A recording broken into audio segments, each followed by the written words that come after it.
नमस्कार मित्रों, आज हम सुनाएंगे वृंदावन की एक सेठ की कहानी जिसके यहाँ राधा रानी खुद पुत्री बन करके रह रही थी।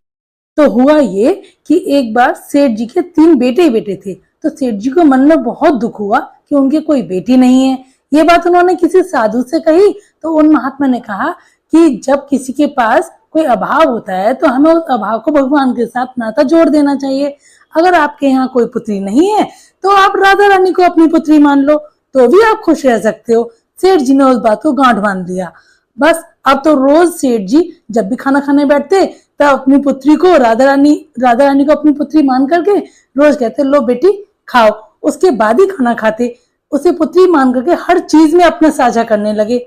लेकिन एक दिन क्या हुआ कि कोई तीज त्योहार आया और एक मणिहारन चूड़ी पहनाने के लिए उनके घर पर आई। सेठ जी ने उनसे कह दिया था दुकान से ही मणिहारन से कि घर जाकर के मेरी तीनों बहुओं को चूड़ी पहनाया ना। तो बस मणिहारन घर पर आई और चूड़ी पहनाने लगी।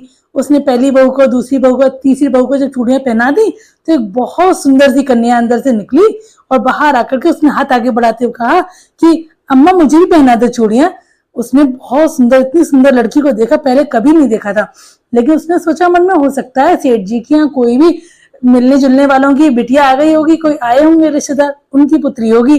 तो उन्होंने उसे भी चूड़ियां पहना दी और मणिहारन लौट के आके दुकान पे सेठ जी से बोली, सेठ जी मुझे चूड़ियों के पैसे दे दीजिए। सेठ जी ने कहा, हाँ बता 3 हाथों के कितने पैसे हुए? तो उसने कहा 3 नहीं सेठ जी, 4 लोगों ने चूड़ियां पहनी है। तो उसने कहा, अच्छा झूठ बोलने लगी है तुम मुझसे, ऐसा कैसे हो सकता है? मेरे घर में तो केवल 3 बहुएं ही हैं। तो बोले, नहीं सेठ जी, मैंने जब कहा है मैंने 4 लोगों को चूड़ियां पहनाई है। अगर आपको पैसे नहीं देने हैं तो मत दीजिए, लेकिन आप मुझ पर झूठे होने का आरोप मत लगाइए। तब सेठ जी बोले, अच्छा ठीक है, मैं घर जाऊंगा, मैं पूछ करके तब बताऊंगा कितने लोगों ने चूड़ियां पहनी है।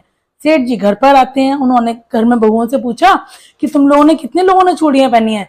तो बहू ने कहा, हम तो तीनों बहुओं ने ही पहनी है, किसी को भी पता ही नहीं। जब बहुओं ने ऐसा कहा है कि हम 3 ही लोगों ने चूड़ियां पहनी है तो फिर सेठ जी को बहुत गुस्सा आया। दूसरे दिन जाकर उन्होंने मणिहारन को डांटा कि तुमने मुझसे झूठ क्यों बोला पैसे लेने के लिए? मणिहारन ने पैसे लेने से मना कर दिया। उसने कहा, मुझे अब पैसे आपसे चाहिए नहीं, अब आप रख लो। उसने तो मना कर दिया। सेठ जी घर पर आए, जब सोए रात को तो रात को राधा रानी सपने में आई और वो रोती हुई आई। तो सेठ जी ने पूछा, पुत्री रोती क्यों हो? तो बोला, पिताजी आपने आज बहुत मुझे दुखी कर दिया है मन से। तो उन्होंने कहा, सेठ जी ने बोला कि ऐसा क्या हुआ पुत्री? कि पिताजी आपने मन से मुझे अपनी पुत्री नहीं माना, सिर्फ कहने के लिए पुत्री माना है। आज आपने तीनों भाभियों के हाथों की चूड़ियों के पैसे देने के लिए तो तैयार हो गए।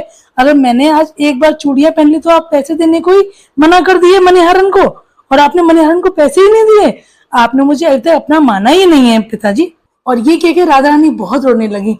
तब सेठ जी की आंखें खुल गई। उन्होंने चारों तरफ देखा, उन्हें पुत्री तो नजर नहीं आई, लेकिन चारों तरफ उन्होंने मन में सोचा कि मैंने मणिहारन के साथ गलत किया है और राधा रानी ने मुझ पर कृपा ना करके मणिहारन के ऊपर कैसी कृपा बरसाई है कि उसको अपने दर्शन दे दिए। तब वो रात में दौड़े मणिहारन के घर गए और उन्होंने मणिहारन का दरवाजा खोल करके उसे पहले 4 लोगों के पैसे दिए और कहा, मुझे क्षमा कर दो, और कहा तेरे ऊपर राधा रानी ने स्वयं कृपा बरसाई है और तुझे अपने दर्शन दिए हैं। उनके पैरों में पड़ने लगे। तब सेठ जी को समझ में आया कि अगर हम भगवान से अपना कोई नाता जोड़ते हैं तो उसे हम निभाएं या ना निभाएं, लेकिन भगवान पूरे मन से निभाते हैं। और जिसमें भी हो हमारी करुणामयी राधा रानी की बात, तो वो तो एक बार अगर नाता जोड़ ले तो कभी किसी से तोड़ती नहीं है। उनकी कृपा तो हर समय बरसती ही रहती है। जय जय श्री राधे श्याम। आपको ये कहानी कैसी लगी कमेंट करके जरूर बताएं, और अच्छी लगी हो तो लाइक एंड सब्सक्राइब जरूर करें। हम आगे भी आपके लिए ऐसे ही भक्तों की छोटी छोटी कहानियां लेके आते रहेंगे। जय श्री राधे।